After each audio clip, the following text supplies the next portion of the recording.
Diyos nga laming gamhanan, nga naka sa trono sa kalangitan, ninintak na sa kagabiyon, nagadula sa kami diya sa imong trono sa grasya.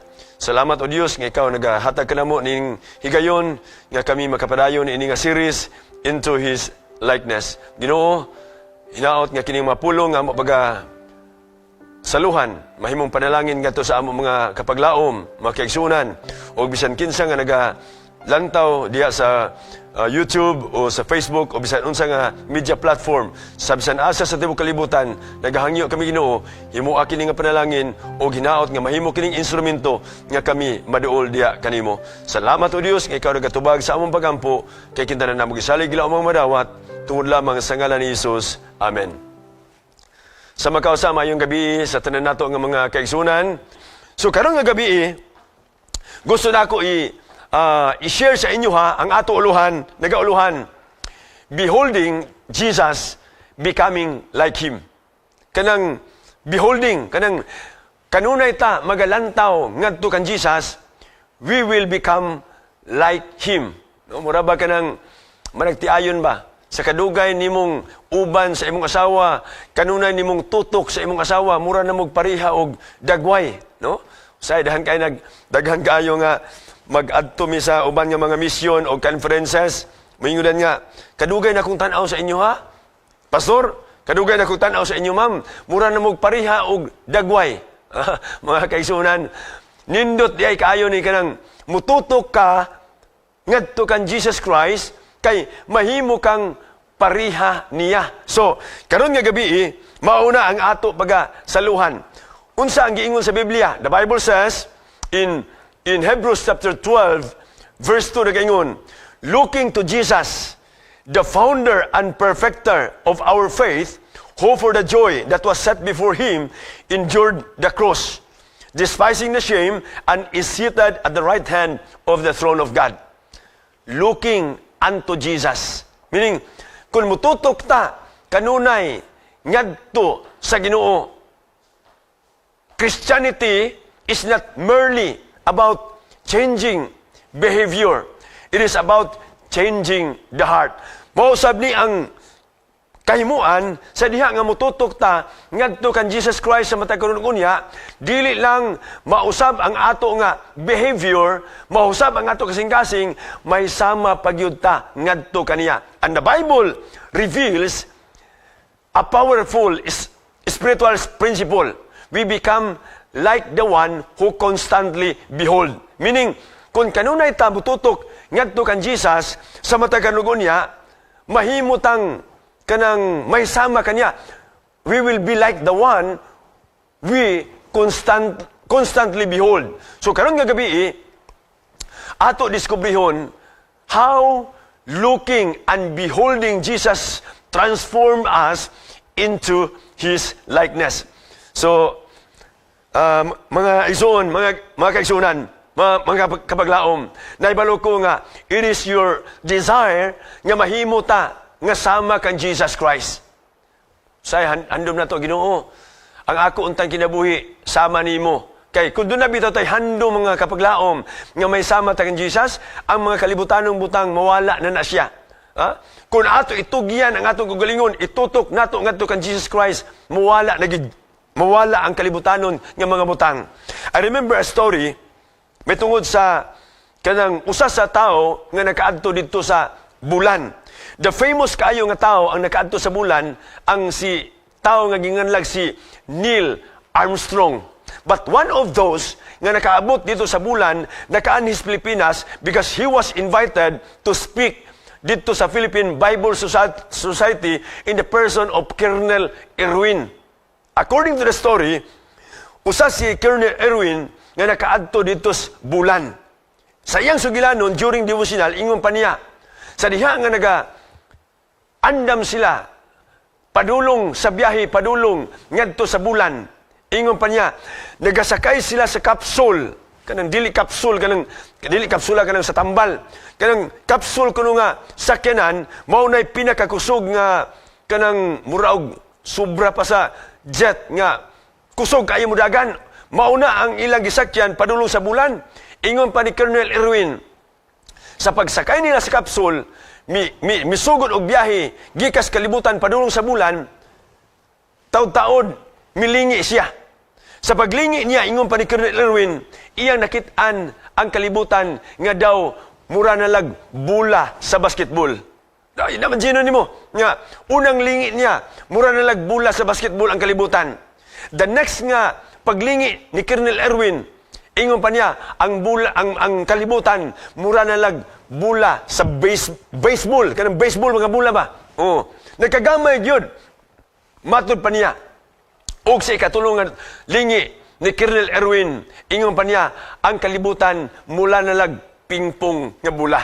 Nagkagamay sa diha nga padulong sila sa bulan, nagasakay sa maong nga kapsul. Ingon pa niya, sa ikopat nga lingi, ingon pa ni Colonel Erwin, wala na nako nakitaan ang kalibutan. Inana kapaspas ang kapsul nga ila nga gisakyan. Ang punto, ang lison nga gipadayag ni Colonel Erwin matod pa sa Sugilanon, ingon pa niya, sa diha di ay nga mututok ta ngadto kan Jesus Christ og biyaan nato ang kalibutan, ang mga butang niining kalibutana, og ato itutok atong kaugalingon ngadto sa langit, ang kalibutan magkaanam-anam og kahanaw sa atong presensya.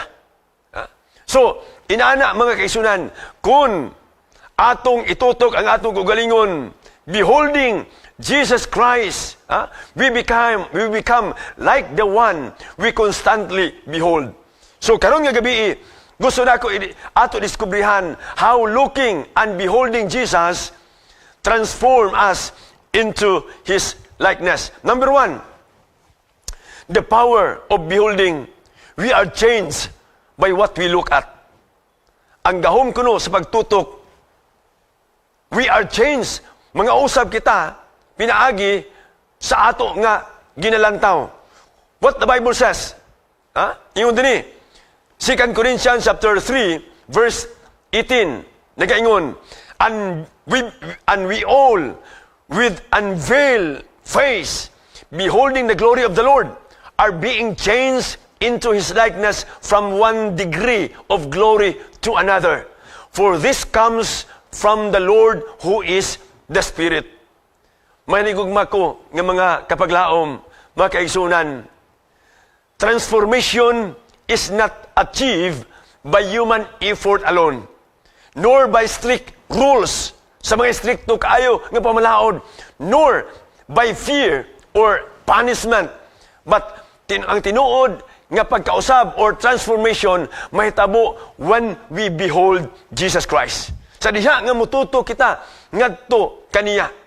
When we all with unveiled face, beholding mututo kita ngadto kaniya, we are transformed into the same image from glory to glory. Mausab kita sama kaniya, for this comes from the Lord who is the Spirit.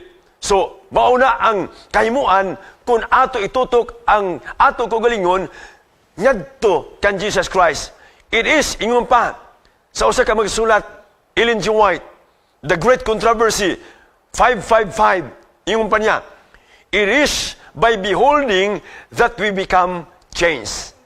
It is by beholding, mga kapaglaom, nga mahimo kita sa pagtutok, kung mututok ta ngadto sa usa ka butang, mututok ta ngadto kang Jesus Christ, mahimo kita, we become changed like Him. May sama kita ngadto kaniya. Second, why we must fix our eyes on Jesus. In Hebrews chapter 12, verse 2, nagaingon, looking to Jesus. Mututok ta ngadto kang Jesus, the founder and perfecter of our faith, who for the joy that was set before Him endured the cross, despising the shame, and is seated at the right hand of the throne of God. Looking unto Jesus. Wala lain nga atong tutukan ni ining kalibutana, maura gyud si Jesus Christ. Ang mabutang ni ining kalibutana lumalabay lamang. Ang mabutang ni ining kalibutana matintalon. Ang butang niining kalibutana, mga kapaglaom, muhatod nato ngadtos kalaglagan. No? Nakahigayon po tayo bisita dito sa lugar nga ginganlag Sin City of the world, kanang Las Vegas. No? Pag-abot namo dito, nganong ginganan di na og Sin City of the world, tungod kay ang mga talan-awon dito dili maayo para sa usa ka Kristohanon nga nag-alagad ngadto sa Ginoo. Ang akong kauban, miingon siya, iyong pa niya, pastor, kung maluwas ni mga tawhana dinhing dapita, mas maluwas ang taga Pilipinas. Nga naman, tungod kay ang mga tao dito is very worldly. Dito ko nakasinati nga, maglakaw-lakaw sa dalan kanang naay binaka-famous kaayo nga street diya sa Las Vegas, kanang strips. Muna siya strips. Nga, mabibula na siya inig alas 9 sa gabi hangtod sa alas 4 sa kadlawon. Pero sa adlaw, purting mingawa.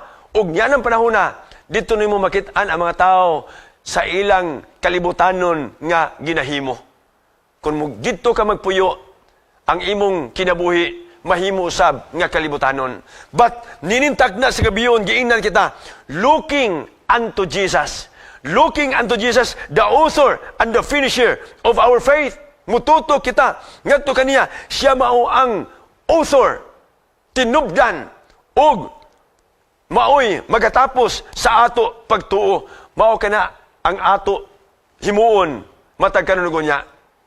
Jesus is the author of our faith. Nganong nahimong author si Jesus sa ato pagtuo? Because He began the work of salvation. Gusto niya nga kitang tanan niining kalibutana makabaton sa kaluwasan. It is God's desire nga mahimo kita, maluwas kita, mga kapaglaom. But let us always remember nga ang adversary, ang kaaway sa Ginoo nga mao ang yawa, it is also His desire nga manglaglag ta.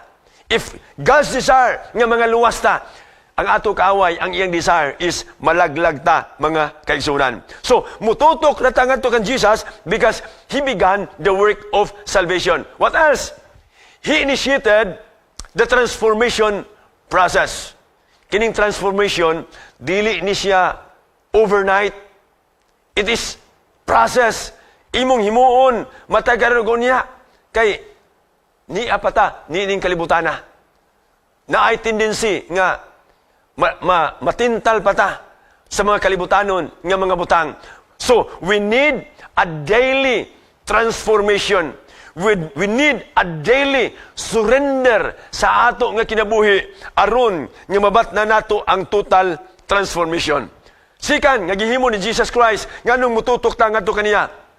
Jesus is the finisher of our faith. Siya mao ang nagatapos sa ato pagtuo. What He starts, He completes. No? What else? Our hope is not in our strength, but in His faithfulness. Ang atong paglaom is not pinaagi sa atong kusog. Dili pinaagi sa pagbuhat sa atong kagalingon, nga paningkamot, aron nga maluwas ta. Apan, it is the faithfulness of Jesus Christ. Dili nga maghimo ta og mga butang nga ato buhaton aron nga maluwas ta, because ang kaluwasan is grace or gasa na gift gikan sa Ginoo. Daghan mga tao ato madunggan, mingon sila nga muna imong buhaton aron nga maluwas ta. Muna imong kaunon aron maluwas ka. Muna imong himuon, di na ka maligog Sabado, di na ka maligog Sabado, o Sabadya, di na ka maglungag, aron nga, maluwas ta. No! Magkaisunan. By looking unto Jesus, it is not about kining, ang atong, it's not about nga, muhimo ta sa atong kagalingon nga effort, aron nga, maluwas ta. Because Jesus is the initiator of salvation. Siya maong magaluwas ka nato, mga kaisunan. So, kanunay na ako gina-promote, kung asa ko madto, magahimo ko og kanang hatag og message, ako gina-emphasize gyud ni nga dili ta mosimba sa adlaw nga Sabado aron maluwas ta. Ha? Dili ta mo simba sa adlaw nga Sabado aron maluwas ta. We are not giving our tithes and offerings because we wanted to be saved. Or baka kanang dili ta mo kaon og kanang sabay kanang dulumtanan para maluwas ta. Ha? Mga kaigsunan, nganong musimba ta sa adlaw nga Sabado? Nganong magpabautismo ta? Nganong muhatag ta faithfully sa ato tithes and offering? Because Jesus saves us already.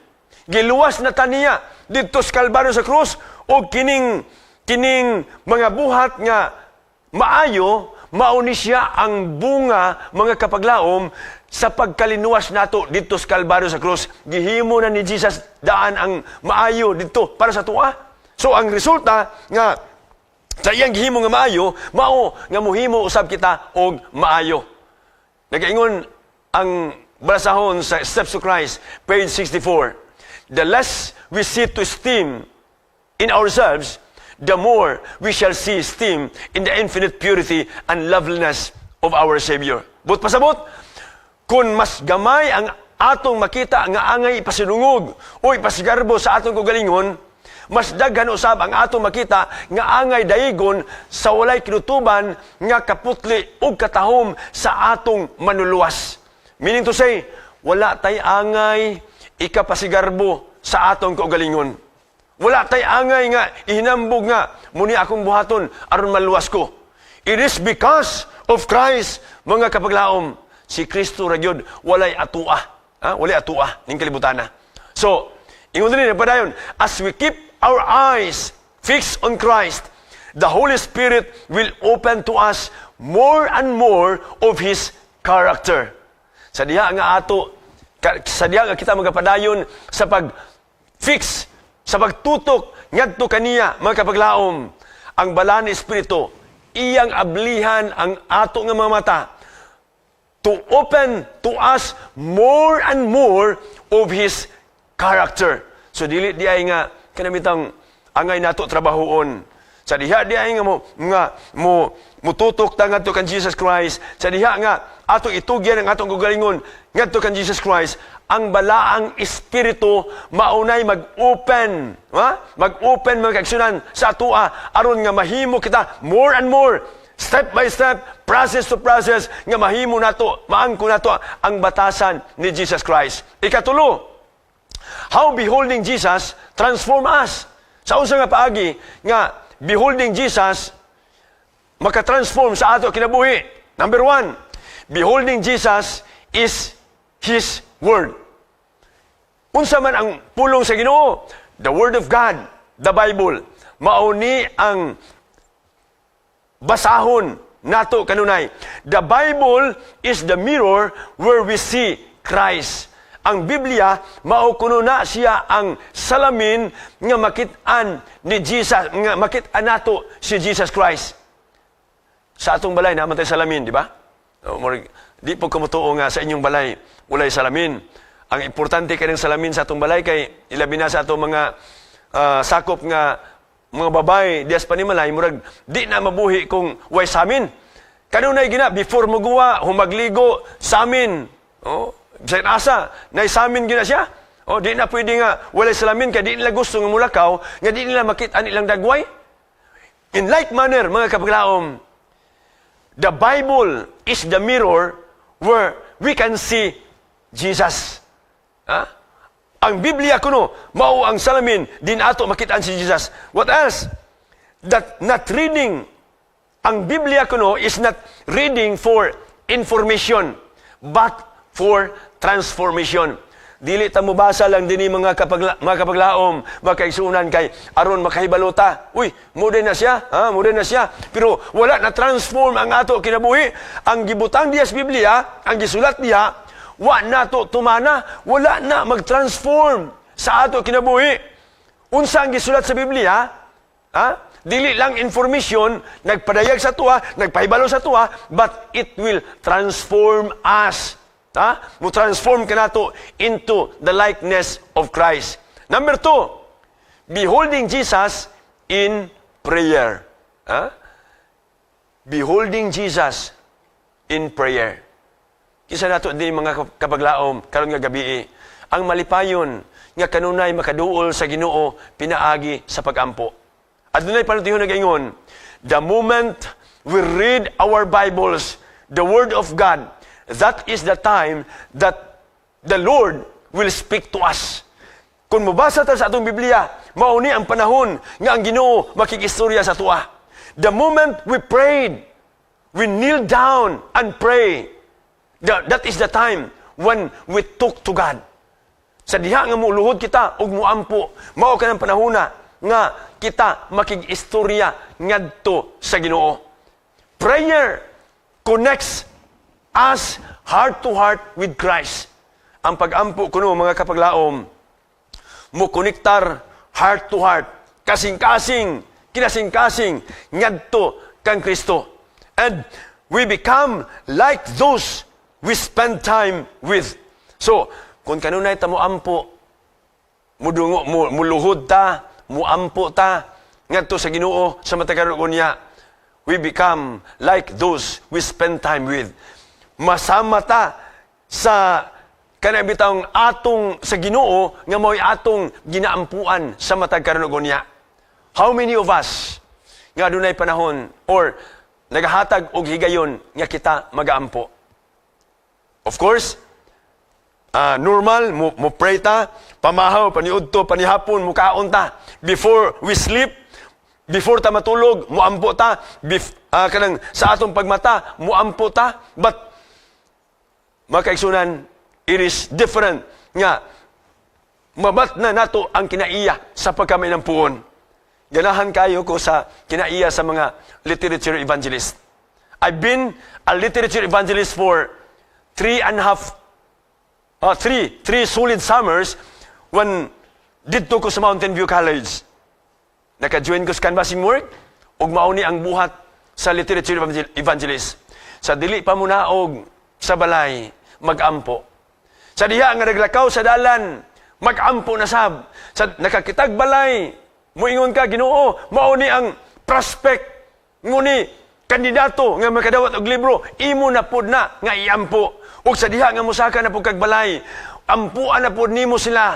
Ug sa diha nga before ka munaog sa ila balay, before mulakaw, muampo na pud ka. Ang literature evangelist is a man of prayer. Mga kaigsunan, mga kapaglaom, mausab na ang ato buhaton. We become like those we spend time with.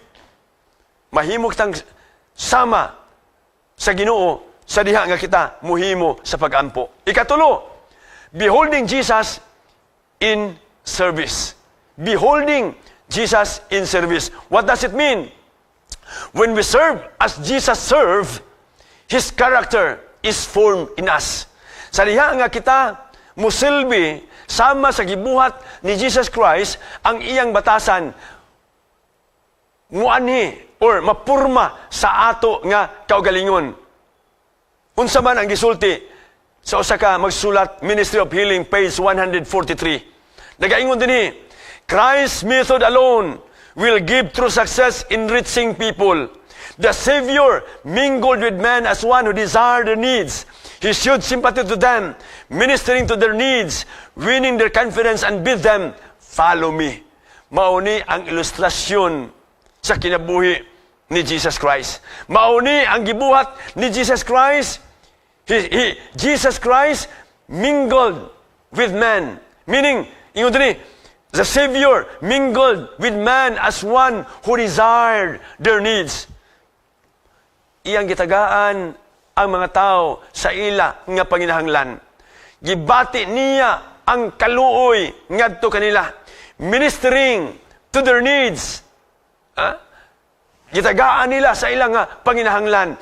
This is what Jesus did during His ministry. Og mausab ni ang ato buhaton, mga kapaglaom, aron kita may sama kan Jesus Christ. Usa ka illustration, a little boy once stood in front of the mirror. Naglantaw siya atubangan sa mirror. Naghimo siya og mga funny, kanang mga katawanan nga dagway atubangan sa mirror. Ang mirror, wala nag-correct sa iya ha. It simply reflected what he showed. Kung unsay iyang ipakita sa mirror nga funny faces, mao po na ang reflect sa mirror. Apan sa ulahi, ang iyang inahan, mitindog, abay niya, unya, mipahiyom, nakitaan niya nga mipahiyom ang iyang inahan, then suddenly, the mirror did not, suddenly, he smiled ngadto sa iyang inahan. Ang mirror, wala nakapausab niya, but the presence sa iyang inahan, mao'y nakapausab kung unsa ang iyang buhaton at tubangan sa mirror. Mga kapaglaom, Jesus is like a mirror to us. Kung unsa ang himuon ni Jesus Christ, mausab ang ato himuon. Unsa ang atong himuon, haum sa buhaton ni Jesus Christ.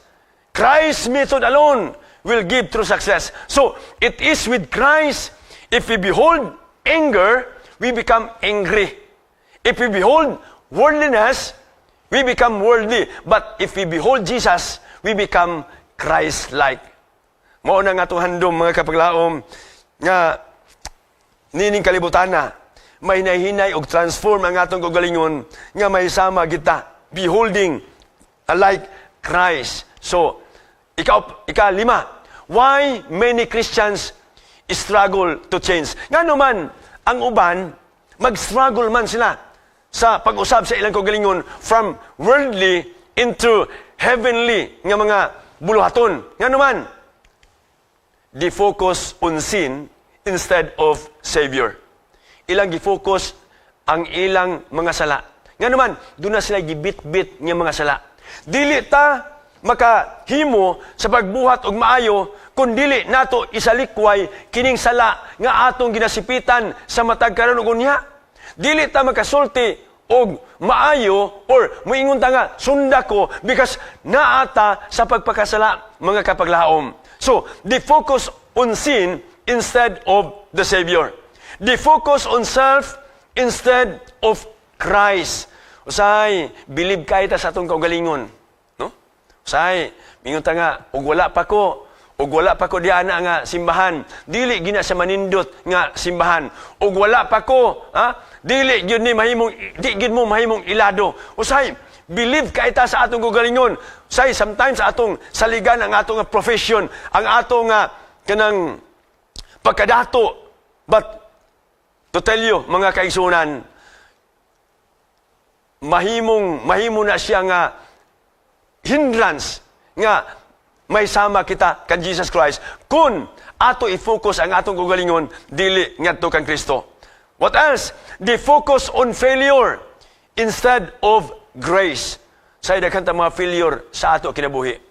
Usahay kun wa tay Ginoo, makaingon ta nga di na kita madaogon. Failure kita kanunay, no? But to tell you, mga kaigsunan, ang Ginoo is willing, no? Nga kung musurrender ta, kung willing ta nga mutugyan sa atong kaugalingon ngadto kaniya, He is also willing nga i-change niya ang ato nga kinabuhi. I-change niya ang atong failure mahimutang victorious, no?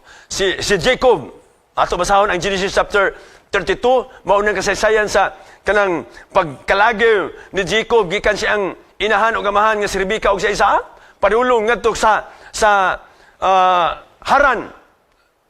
Si Jacob nahimo siyang kanang failure because sa kinabuhi ni Jacob nahimo siyang deserver.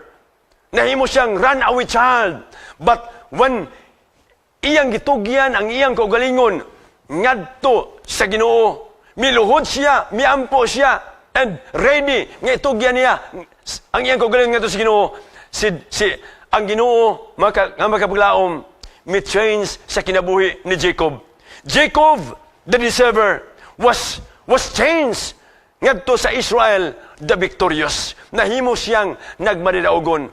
Kung ang ato kinabuhi always failure, let us surrender sa ato kinabuhi ngadto sa Ginoo, and we will become victorious. Nagayon ang steps of Christ, page 44. It is not the fear of punishment or the hope of everlasting reward that leads the disciples of Christ to follow Him. It is not the fear of punishment, of the hope of everlasting reward apan ang that leads nga mahimutang followers ni Jesus Christ. Mga kapaglaom, ninintak na sa kagabion, kita gitultihan, how can we behold Jesus? Unsaon man nato nga magpabilin ang ato pagtutok ngadto kan Jesus? The secret is, number 1, or begin each day with Christ. Morning devotion.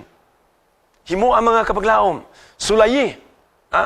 Siguro, karon nga gabi sulayi. Nga, imo, itugyan ang imong kinabuhi ngadto sa Ginoo. Pagkabuntag og mga adlaw, begin it with morning devotion. Sa ako family, di ko matuglain mga kapaglaom, mga kaigsunan. Every morning, inigmata na mo, before me, muadto sa among exercise kay duol raman kayo ang kanang dagananan, no? Usara ka, yung pato sa uban, usara ka tumbling, pwede na mudagan, palibot dili sa compound. But before that, ang among ginahimo is, we read our Bibles. We read the Word of God. That is morning devotion. What else? Read the Gospel prayerfully. Basahon nato kining balaang kasulatan sa pagkaminampuon gayud. Not merely reading, pero wa tayo nasabtan apan ato kinabuhian mga kapaglaom. Ask in prayer, Lord, show me Jesus today.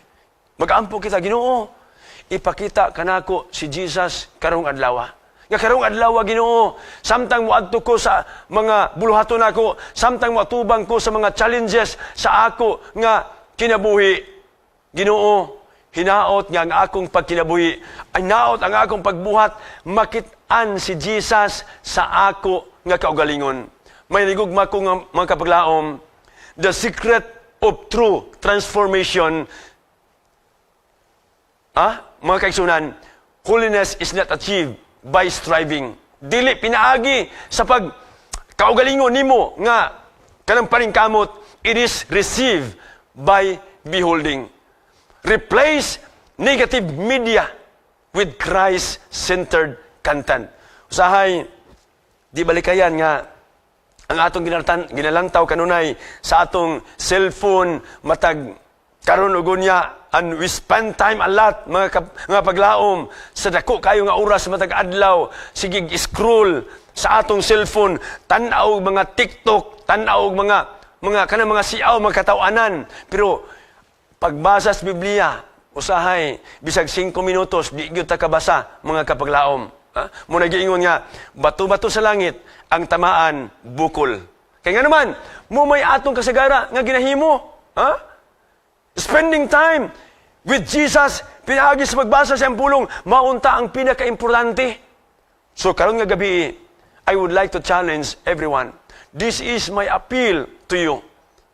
Kung gusto nato nga may sama ngadto kan Jesus, ato basahon kanunay ang iya nga mga pulong. Serve others intentionally.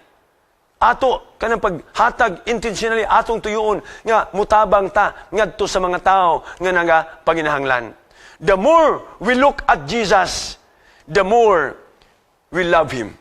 The more nga mulantaw ta sa atong asawa, the more nga mahigugmatan niya. Dili kay the more nga mulantaw ta sa atong asawa, the more nga masumhan ta.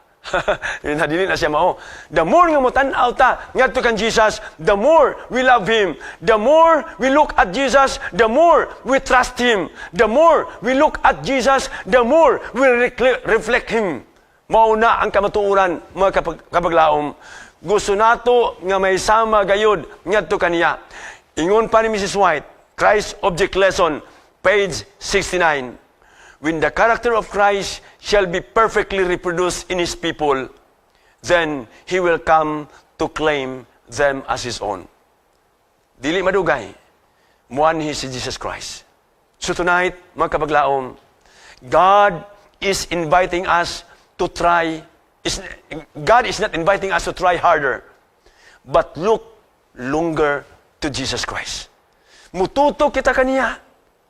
Dili gamay nga panahon apan tutukan nato siya matag karon ug niya. The longer we look to Jesus, the more we will be like Him. Ug kung inyong desire, mga kapaglaom, nga may sama kita kan Jesus, why not saying, Lord, help me fix my eyes on Jesus daily. Ginoo, tabangi ako, nga ako itlantaw ang akong kagalingon ngadto kang Jesus Christ. Transform me into into your likeness. Ginoo, transform sa ako kinabuhi. Usba ang ako kinabuhi sama sa imuha. Ninintak na sa gabihon, I would like to invite each one of you nga magahimo kita og pinasahi nga pag-ampo. Pag-ampo nga ato mausab ang ato kinabuhi. Pinaagis pagtutok ngadto kang Ginoong Hesus, wala na ilain mga kapaglaom kay si Jesus Christ lamang ang mag-ausab sa atong tibok nga kinabuhi. Ato idungo atong maulo alas pagampo. Dios nga labing gamhanan nga nakasunod sa kalangitan. Ninintak na sa gagabihon. Salamat sa pagpainumdum sa mata ko sa kanamo. Sa pagtulunan, by beholding Jesus, we will be like Him. Ginoo, salamat kaayo nga imo kami gitudluan unsaon namo nga may sama kanimo. Tuguti nga ang balani espiritu maoy magagiya sa amo kinabuhi sa matag adlaw. Nga amo basahon ang imo mga pulong. Magahatag kami og dako nga panahon sa pagbasa sa imong pulong. Dako nga panahon nga kami muduol kanimo sa pagampo ug sa paglambigit sa bulaton sa pagsilbi ngadto sa uban. Ug pinaagi nini Ginoo, mabatna namo ang kausaban nga may sama kami kanimo. Ang amo kaaway naning kamot nga dili kami may sama kanimo Ginoo apan ninintak na sa gabion. Nagahangyo kami o Dios pinaagi sa imong balani espiritu nga maoy magauban kanamo sa matag adlaw. I-renew ang amo hunahuna. I-renew ang amo nga makasing-kasing nga may sama sa kasing-kasing ug hunahuna ni Ginoong Hesus. Aron nga maandam kami sa duol na nimo nga pagpadayag. Salamat o Dios, ikaw nagtubag sa among pagampo. Kinintanan namo gisalig gila umang madawat tungod lamang sa ngalan ni Jesus. Amen.